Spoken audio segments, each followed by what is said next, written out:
ለአንዲት የገጠር ሴት ስትፈጭ የኖረች ሴት መጁ በመጠኗ ወፍጮም በልኳ ጓያ ትፈጫለች ጓያ ስሩ ሲሆን ያበቃል ታሪኳ።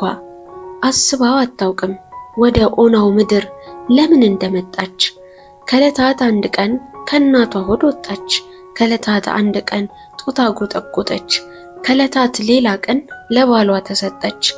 ተዚያን ቀን ጀምሮ ድንግል ድንጋይ ወቅራ ትፈጫለች ሽሮ። አታውቅም ማን እንደሚባሉ ጠቅላይ ሚኒስትሩ። አታውቅም ሹማምንት በሷ ስም ምን እንደሚሰሩ። አነሳሁት እንጂ እኔም ለነገሩ በፖለቲክ ጥበብ ራስን ማራቀቅ ምን ይጠቅማትና ጓያዋን ለማርቀቅ። ከቶ ማንም የለ አበባ የሚሰጣት፣ ከቶ ማንም የለ ከተማ የሚያወጣት፣ ከቶ ማንም የለ በዳንኪራ መላ ወገቧን የሚያክፋት። ልፋቷም እረፍቷም ወደዚህ መጅ መሳብ ወደዚያ መጅ መግፋት።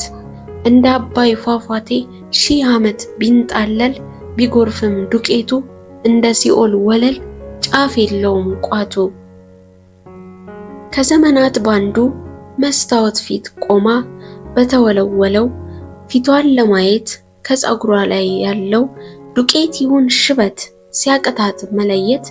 ያኔ ይገባታል የተሰጣት ዕጣ ከማድቀቅ ቀጥሎ መድቀቅ እንደመጣ። የመጅ አገፋፏ አምሳለ ሲሲፈስ ከቋት ስስት እንጂ ሲሳይ አይታፈስ። ትቢያ ሚተነብይ ዱቄት በዙሪያዋ ከባርኔጣ አይሰፋም የኑሮ ጣሪያዋ። ስትፈጭ የኖረች ሴት ይህ ነው መጠሪያዋ።